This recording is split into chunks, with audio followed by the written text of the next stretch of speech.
Hey everyone, welcome to my channel discover study with Preeti बोरा।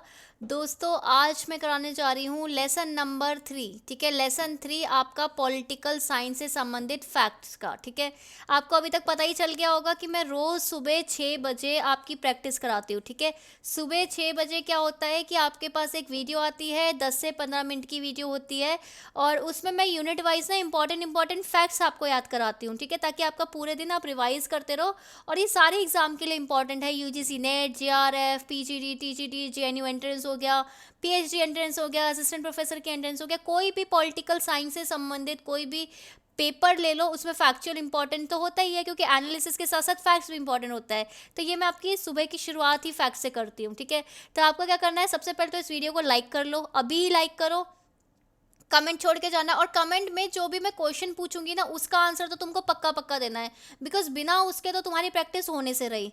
ठीक है, और सारा मुझे दिया करो, मैं देखती हूँ कमेंट के कौन सही आंसर दे रहा है, कोई गलत आंसर दे रहा है। रोज मैं तुमको 5-6 बुक्स याद कराती हूँ, स्टेटमेंट याद कराती हूँ, वो सारी चीज़ें कि जो एग्जाम में बार बार रिपीट होती हैं। ठीक है, तो चलिए स्टार्ट करते हैं। हमारा पॉलिटिकल साइंस का फैक्ट्स रिवीजन वन लाइनर के फॉर्म में हमारे एमसीक्यू में बार बार आते हैं। Let's start. चलो, ठीक है, यूनिट लेसन नंबर 3 है, ये यूनिट नंबर 1 ही है हमारा अभी चल रहा। The two phases of power. ठीक है, 1962 की एक ये बुक है, टू फेजेस ऑफ पावर, सत्ता के दो चरण। बेसिकली किसके द्वारा लिखी गई है, ये बारच एंड बारच। ठीक है, बशरच एंड बारच। ठीक है, इनके द्वारा। पहला फैक्ट। दूसरा फैक्ट, द ह्यूमन कंडीशन, ये भी एक बुक है। बुक के आगे मैं बी सिंबल बना देती हूँ ताकि आपको क्लियर हो जाए बुक है। देखो दोस्तों, मैं इसकी पीडीएफ आपको दे सकती हूँ, बट मैं पीडीएफ आपको दूंगी नहीं अभी। क्यों? क्योंकि मैं इकट्ठे दूंगी बाद में। अब ये मैं ऐसे क्यों कर रही हूँ, या तुम पता है क्या करोगे, मैं रोज सुबह 10-15 मिनट की वीडियो बना रही हूँ इसलिए ताकि रोज तुम खुद फैक्ट याद करो, खुद लिखो, ताकि तुम्हारी रिविजन हो अच्छे से। बट तुम क्या करोगे, ये ठीक है पढ़ लोगे, वीडियो देखोगे, ये फैक्ट पीडीएफ इकट्ठा करोगे, कबर्ड में रखोगे, खत्म। राइट, वो अपने को नहीं चाहिए। अपने को इसको रिवाइज कराना है, अदरवाइज मैं लेक्चर तो 1 घंटे का भी ले सकती हूँ ना।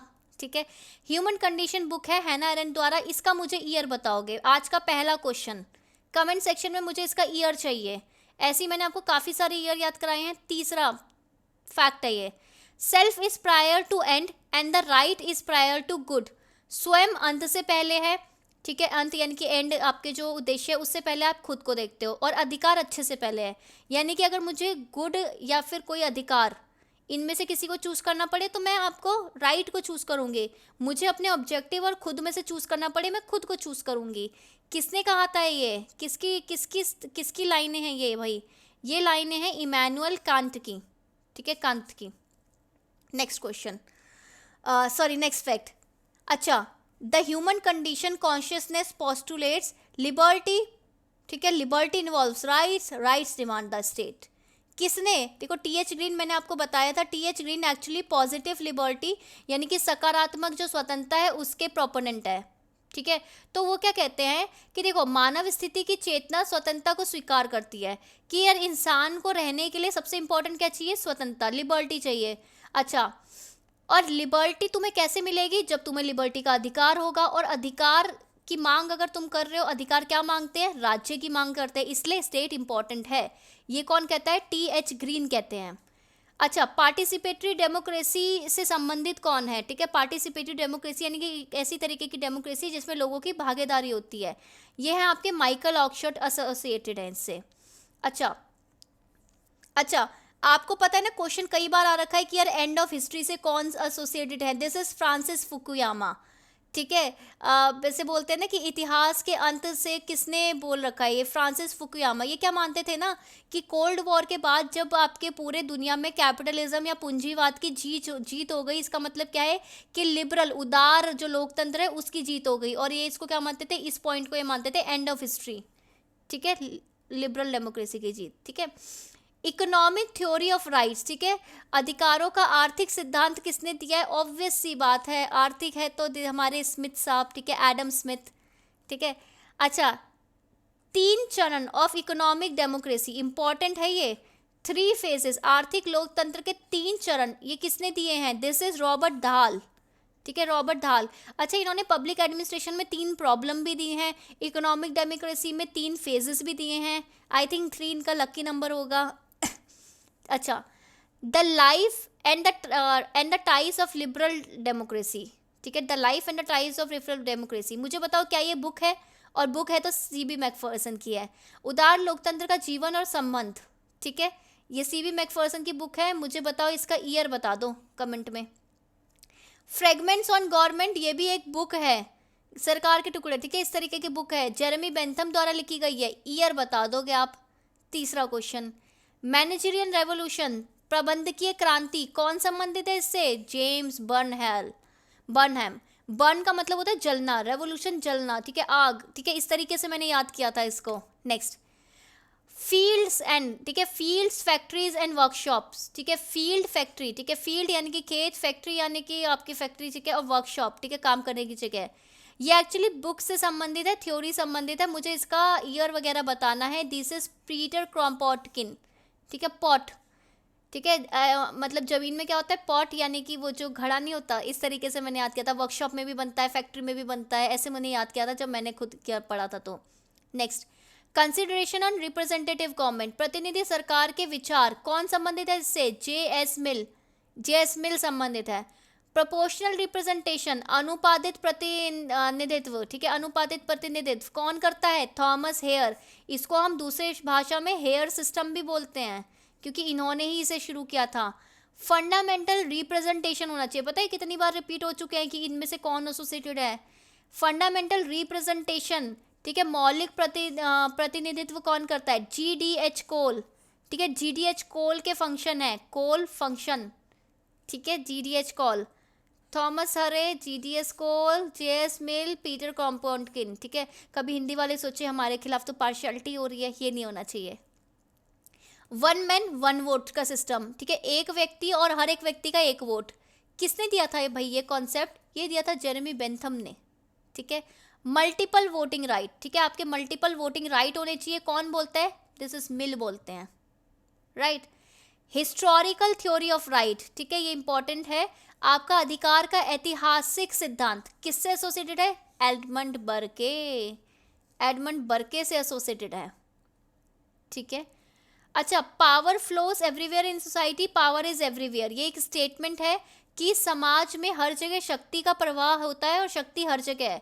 किसके द्वारा? माइकल फौकल्ट के द्वारा ये स्टेटमेंट दी गई है, right. Next, power corresponds to the human ability not to just act but act in a concert, मतलब क्या है?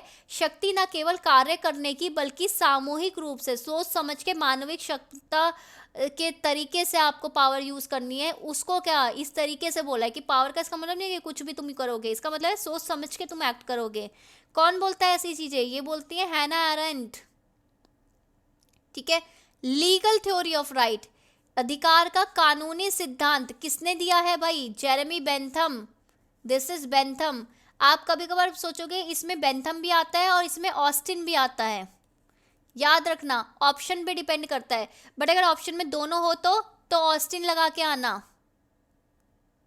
ठीक है। अब एक स्टेटमेंट है, rights arise from the fact that man is a social being, अधिकार इस तथ्य से उत्पन्न होते हैं कि मनुष्य एक सामाजिक प्राणी है, ठीक है। किसने बोला है? गिलक्रिस्ट ने बोला है, right. It is only in the world of duties rights have significance, oh wow, ठीक है। इन्होंने क्या बोला है कि कर्तव्यों के दुनिया में ही अधिकार का महत्व है, यानी कि बिना राइट्स के ड्यूटी नहीं होती। किसने बोला है? वाइल्ड का हिंदी मतलब होता है, ई हटा दो, जंगली, यानी कि अगर ड्यूटी नहीं होगी तो तुम वो ऐसे जंगल वाले स्थिति में पहुंच जाओगे। Next, liberty for ancient consist in an inactive and constant participation in collective power, ठीक है। प्राचीन के लिए आपका स्वतंत्रता सामूहिक शक्ति की सक्रिय और निरंतर भागीदारी पर निर्भरित है, ठीक है। मतलब क्या है कि आपकी लिबर्टी है, इसका मतलब क्या हो गया? मैंने आपको बोल दिया फ्रीडम है, इसका मतलब क्या है कि आप एक्टिव रूप से हमेशा हर जगह पार्टिसिपेट कर सकते हो, तभी तो स्वतंत्रता है ना। अच्छा, किसने बोला था पार्टिसिपेशन की फॉर्म में? बेंजामिन फ्रैंकलिन, ठीक है। एडम स्मिथ ने बेसिकली डेवलप की थी a theory which suggest individual could structure both moral and economic life without the direction of the state. Adam Smith ने उस सिद्धांत को विकसित किया जिसने सुझाव दिया कि व्यक्ति राज के निर्देशक के बिना नैतिक और आर्थिक जीवन दोनों की संरचना कर सकता है, ठीक है। कैसे स्टेट हो चाहिए? लेजेस फेयर है इकोनॉमी, अच्छा, लेजर इकोनॉमी क्या होता है? स्टेट इंटरफेयर नहीं करती, स्टेट लिमिटेड रूप से इंटरफेयर करती है दो चीज़ों के लिए, आपके राइट्स इन्फोर्स कराने के लिए और प्रोटेक्शन देने के लिए। लेजर इकोनॉमी में सारे डिसीजन मार्केट के दो इनविजिबल अदृश्य हाथ के द्वारा किए जाते हैं। अरे यार, ये अदृश्य हाथ है, दिखते नहीं है, बिल्कुल नहीं दिखते। कौन से ये अदृश्य हाथ? अरे भाई, डिमांड एंड सप्लाई। दिखते हैं कभी?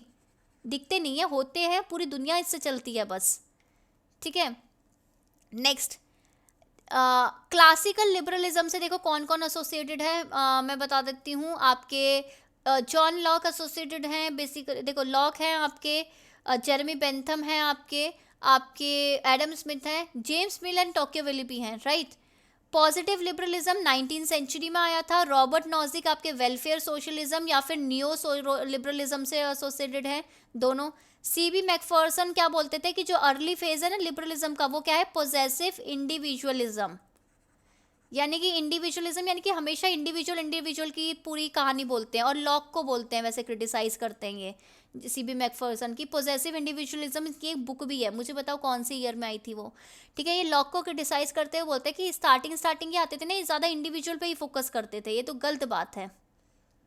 ठीक है, नेक्स्ट, नाइट वॉचमैन और लिमिटेड स्टेट की थ्योरी किसने दे रखा है? किस बोलता है ये बोलते हैं रॉबर्ट नॉजिक। ठीक है, नॉजिक। जेस मिल क्या बोलते हैं?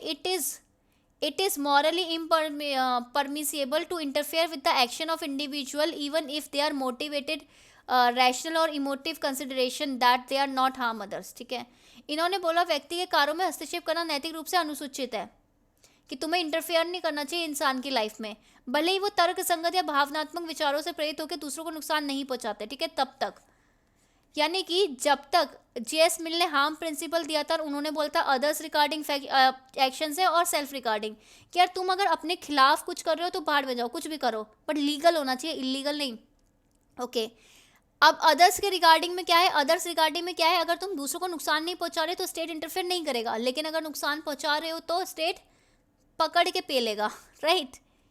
नेक्स्ट, जॉन रॉल्स किससे एसोसिएटेड है? आपके इगैलिटेरियन लिबरलिज्म से, यानी कि समतावादी उदारवादी हैं ये। क्लासिकल लिबरलिज्म सपोर्ट करता है limited government, while modern liberalism support करता है एनेबलिंग गवर्नमेंट। शास्त्रीय उदारवाद क्या कहता है कि यार ये सीमित सरकार होनी चाहिए, ज़्यादा कुछ इंटरफेयर नहीं करना चाहिए, जबकि जो आधुनिक उदारवाद है वो सरकार को सक्षम बनाने के लिए बोलता है कि यार स्टेट एक पॉजिटिव रोल प्ले करता है आज के उसमें, हमें है वेलफेयरिज्म है हमारा, ठीक है, कल्याणवादी सोशल लिबरलिज्म है कि नहीं है? बिल्कुल है। नेक्स्ट, एंड्रू हेवुड ने क्या बोला था? एंड्रू हेवुड ने बोला था कंजर्वेटिज्म को ना, जो कंजर्वेटिव्स हैं उनको ना क्लियर अंडरस्टैंडिंग होती है कि वो किस चीज़ को अपोज कर रहे हैं और किस चीज़ को फेवर कर रहे हैं। ठीक है, they have clear understanding what they oppose then what they favour. ठीक है, रसल किर्क ने हमें दिए थे 6 कैनन ऑफ कंजर्वेटिव थॉट। ठीक है, रसल किर्क ने रूढ़िवादी विचार के 6 सिद्धांत दिए थे, कौन से हैं आप मुझे बताओगे? ठीक है, बता सकते हो मुझे? बताओ। The world to desire to conserve. ठीक है, ये एक शब्द है, एक स्टेटमेंट है, किसने बोला है? शब्द क्या है? संरक्षित करने की इच्छा, कि यार हमें बचा के रखना चाहिए। किसने बोला ये? एडमंड बर्के ने। Reflection on the French revolution किसकी बुक है? Edmund Burke. कब, कौन से ईयर में है ये कमेंट में बताओ। कॉबन ने डिफाइन किया है एडमंड बर्के को। ठीक है, एडमंड बर्के को कॉबन ने डिफाइन किया है कि ये philosopher of unreason in the greatest age of reason. या तो बहुत ही भयंकर स्टेटमेंट दिया है कॉबन ने एडमंड बर्के को, तर्क के सबसे बड़े युग में तर्क के दार्शनिक के रूप में परिभाषित किया है। ठीक है, अनरीजन, ठीक है, तर्कहीन। ठीक है, बोला है कि तर्कहीन है ये, बिल्कुल रीजन वो नहीं करते। अच्छा, माइकल ऑक्सफोर्ड की बात हो रही है। माइकल ऑक्सफोर्ड डिस्क्राइब करते हैं energy idea as every idea, energy नहीं होना चाहिए था, every idea, every ideal, every ideology, ये सब ट्रेडिशनल है। ठीक है, हर विचार, हर आदर्श, हर विचारधारा परोपकारी है, ट्रेडिशनल है, यानी कि कंजर्वेटिव के वो हैं। इनका ऐसे भी था एक, बीइंग कंजर्वेटिव, ये इनका ऐसे था, कौन से ईयर में आया था ये आप मुझे बताओगे? ईयर याद हो रहे हैं ना आप कमेंट में लिख के कि नहीं? कार्ल मेनहेम का मानना था that to see things authentically as a conservative is to experience events in the past। Amazing statement.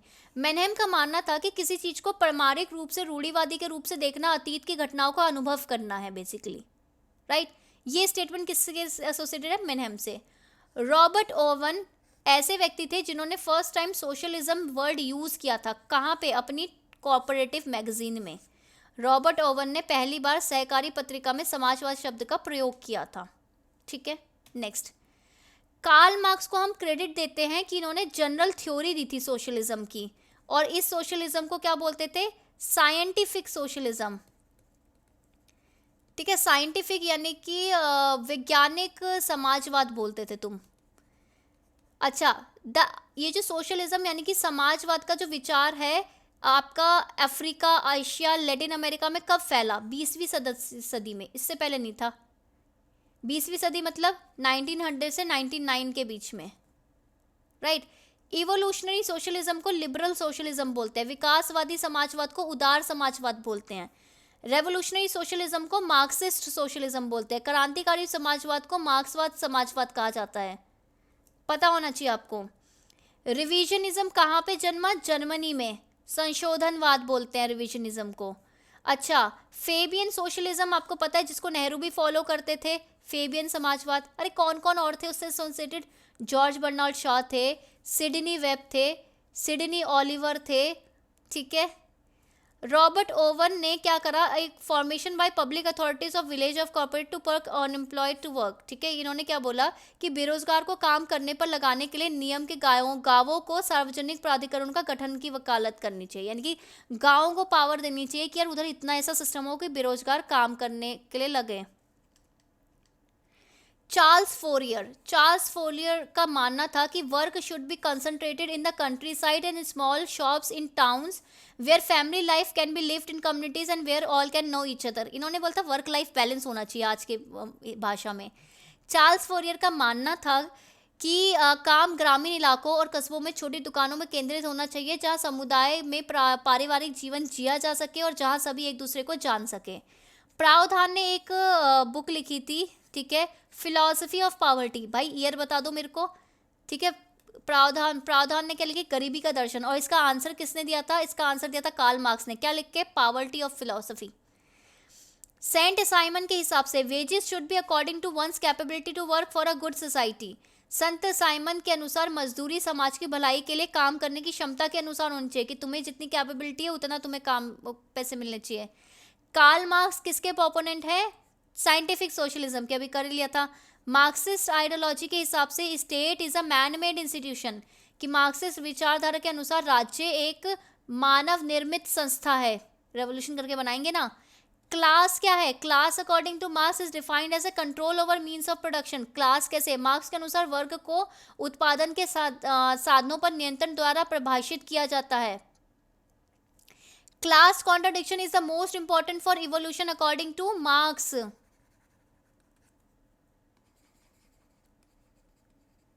Marks के अनुसार विकास के लिए वर्ग अंत विरोधी सबसे महत्वपूर्ण है, यानी कि आपकी दिक्कत ही क्यों है? क्योंकि क्लास आपकी विरोधाभासी है, इसलिए। ठीक है, सो ये था लेसन नंबर 3। कल मिलती हूँ लेसन नंबर 4 के साथ, और प्लीज़ इसे शेयर करना मत भूलना, और ये सारे फैक्ट्स याद होने चाहिए। मुझे कमेंट सेक्शन में आंसर आने चाहिए। लाइक करो, शेयर करके इसको मतलब वायरल कर दो, इतना शेयर करना है। ठीक है, bye bye, take care dear.